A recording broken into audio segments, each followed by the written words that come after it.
Good evening, Americans, and welcome to The Ed Show, live from New York. I'm ready to go. Let's get to work.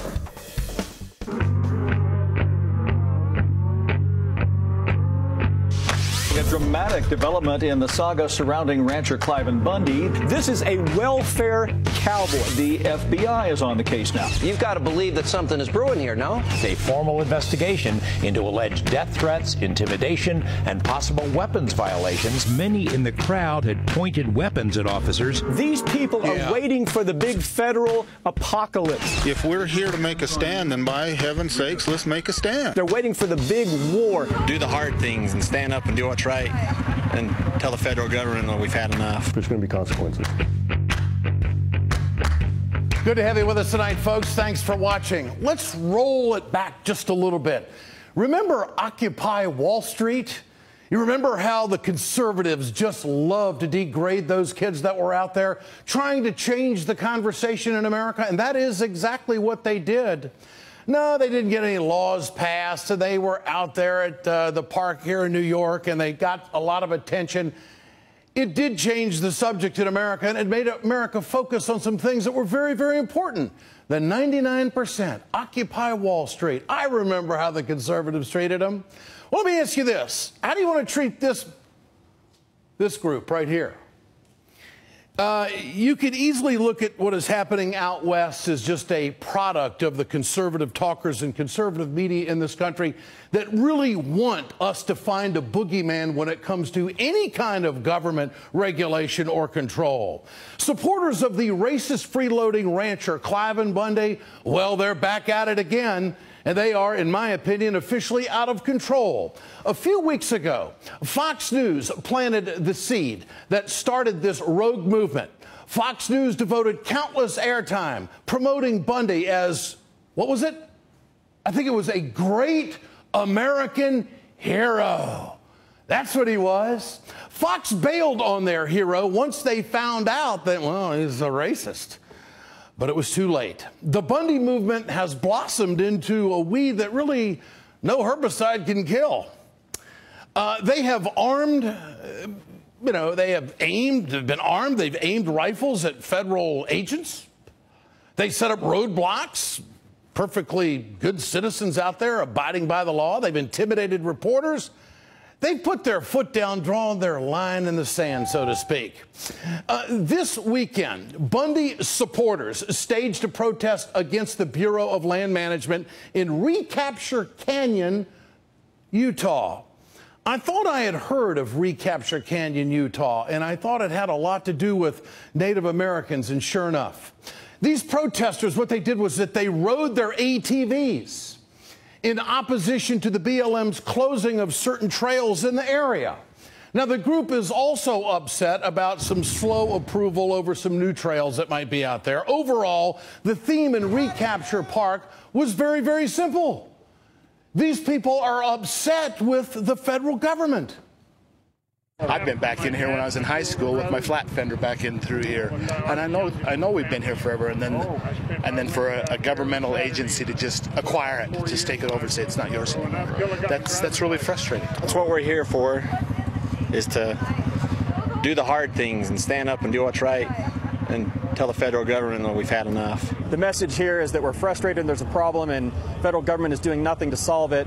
But at the same time, we're not bad actors. We're not looking to cause problems. We're not looking for violence.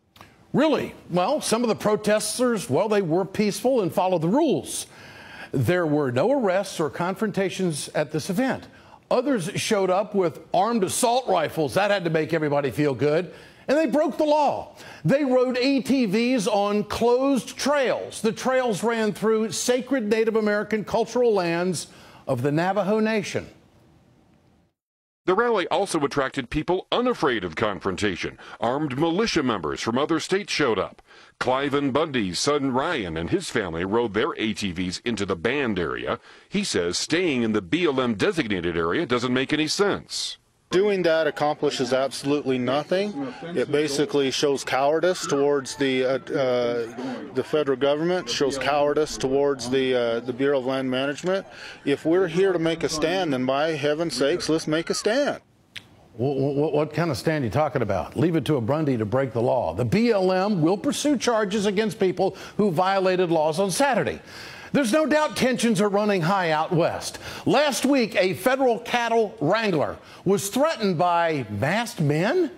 Men wearing hoods pulled up to a BLM employee and showed him a sign that read, "You need to die." One of the men then pointed a handgun at the BLM wrangler. After the threat, the men drove away. There was no evidence linking the masked men to Bundy's supporters. But doesn't it make you wonder what's going on here?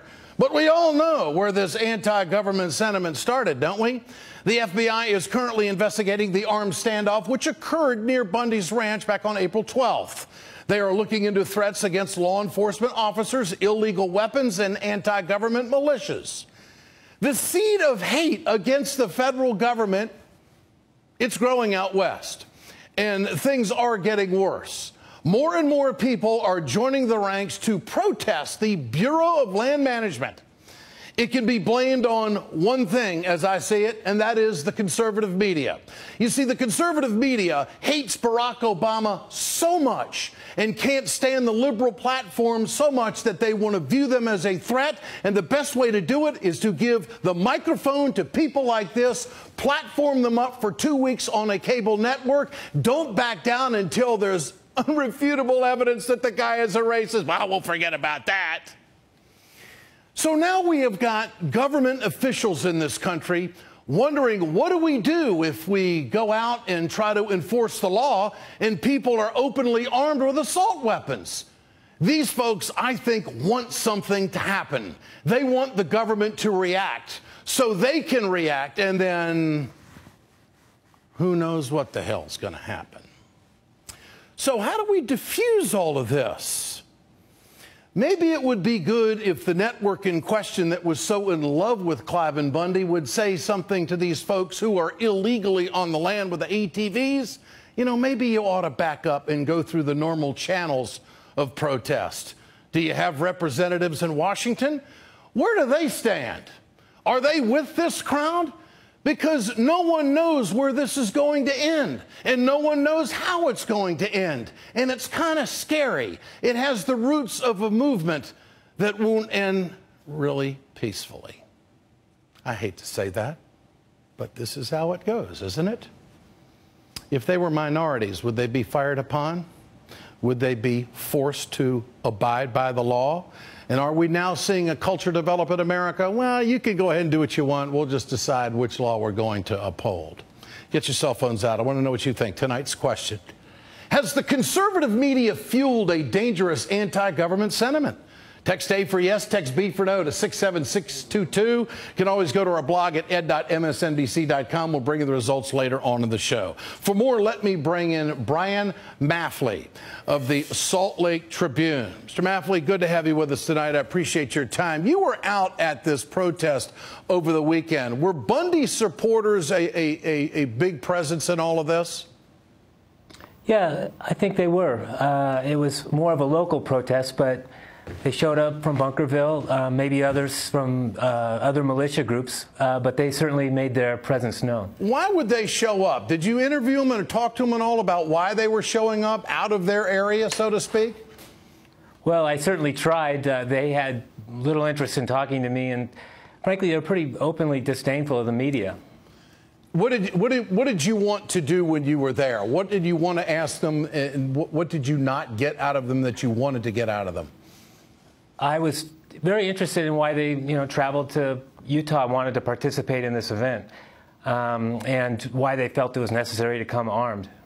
Now, what role did a county commissioner play in this? Well, that's an interesting question. Phil Lyman helped organize this event, but he oftentimes would say, "I'm not organizing it," but he really did help stage it and was the MC at a rally ahead of time. So he played a very important role, but we have to be very clear he was doing it as a private individual. Okay, doing it as a private individual, but making a public appearance as an elected official. I mean, you know, you're 24/7 as an elected official. He's a county commissioner who reportedly has taken the same position of Cliven Bundy when it comes to recognizing the federal government. Is that characterized properly? I don't know if Lyman would go that far. But Lyman's position is that the federal government needs to let the counties have more say, more control over the public lands in their counties. In San Juan County, it's at least 90% federal land there. A large part of that is because of the Navajo reservation, but it's mostly federal. And they're a little concerned that they are being shut out of the decision-making. And that's, in large part, what motivated that protest on Saturday. Well, what has changed? Because the ATVs have not been allowed on these trails for some time, I understand. That's right. It was close to ATV use in 2007, and what prompted that was the discovery that a trail had been constructed through there, and it had done damage to a number of archaeological sites. This area had been occupied about 1,000 years ago by the ancestors of the Puebloan people like the Hopi and the Zuni, and it is incredibly rich and dense with archaeological sites. So what happened was they found this damage to these sites, and they a year later decided that it was best to keep it closed to ATV use to preserve those sites. So the Bureau of Land Management made a decision because the land was misused not to allow the ATVs to go in there anymore, to respect the rights of the Navajo Nation, correct? That's correct, but they were reviewing an application ever since that the county had made to establish a right-of-way right through there. And they were trying to figure out, well, how can we route that trail in a way that would not impact those sites? That's dragged on for several years, and the political leaders in that county have pretty much lost patience. So we can only speculate why people out of the region showed up at a local protest. As a professional reporter, how would you characterize it? That would be pure speculation, but I think they identify the recapture protest with this larger movement to defy federal authority. Okay. Brian Maffley, good to have you with us tonight from the Salt Lake Tribune. I appreciate your time. Let me bring in MSNBC contributor and former Montana Governor Brian Schweitzer. Governor, good to have you on tonight. Your thoughts on what would settle all of this down? You've done a lot with, you know, Bureau of Land Management as a governor, being involved in situations like this. What scares you about this? What would diffuse it? Well, even more important, as you know, Ed, I'm a third-generation rancher here in Montana, and I have a master's degree in soil science, so I understand these resources. Leading up to the Dust Bowl, it was folks out west that used the land for whatever they wanted, for as long as they wanted. They overgrazed their cattle, they diverted the rivers, and it created the Dust Bowl. And so now we have professional managers who are managing your land. This land belongs to the United States of America. It belongs to somebody in New York just like it belongs to somebody in Utah. And what these professional managers are doing on the ground is saying, what is good for the resource? How many cattle would we allow to graze here? Where is it appropriate to have ATVs? How can we best take care of this land as a trust for all Americans? And now this bunch, this Cliven Bundy bunch, coming over from Nevada, giving advice to people in Utah on how to deal with the BLM. My God, that's like the Aryan Nation giving advice to Donald Sterling. I mean, this bunch, the Bundy bunch, are grifters. They haven't paid their fees. They haven't cooperated with the federal government. They say they don't even recognize the United States government. And these Tea Party, militia, foxtrotters, they're a bunch of ne'er-do-wells. They aren't ranchers. They aren't loggers. They aren't people that have legitimate businesses on the land. You wouldn't get ranchers to stand next to Bundy. Yeah. And people who are in the mining business, and the oil and gas business on federal land, they wouldn't stand next to these people because they make a living on that federal land and they listen to the rule of the land. So the ulterior motive here is to make the Bureau of Land Management and the government the boogeyman here. I mean, these people really aren't upset about any closed trails or any ATV access issues. Well, they might be, but you know, there are millions of other acres that they can go to. Why do they have to have that trail? You know, some 30% of Montana is owned by the government. I think 60% or so of Utah, some 80-some% of Nevada is owned by the federal government. There are places all over the West to recreate. Some allow ATV, some don't. Some allow hunting, some don't. Yeah. Some allow grazing and oil development, some don't. So go to the places that the professionals have decided this is the place to do what it is that you like to do. So, Governor, this seems to be the beginning of standard operating procedure. Just defy the law and wait for the government to do something. So what's the solution here? I mean, is the government just going to pick and choose what to do with these malcontents that show up with high-powered automatic rifles? If you point a gun at law enforcement or federal officials, you should have no expectation of this ending good for you. Now, we don't want to have a confrontation with these folks. We just want them to go back home and cut wood or ride their motorcycle or whatever they do for a living. But if they continue, they're going to get rounded up and they'll be prosecuted. And as law-abiding citizens, we can't have it any other way. We're a land that has rule of law. We're not Yemen. We're not Somalia. We're a land that has laws, and we all have to follow those laws. We don't get to decide to which one we're going to follow and which ones we don't. That's what a civilized society does. Well, and the scary element here is that that's what it seems to be evolving to. This is far from over. Governor Brian Schweitzer, good to have you with us tonight. I appreciate your time.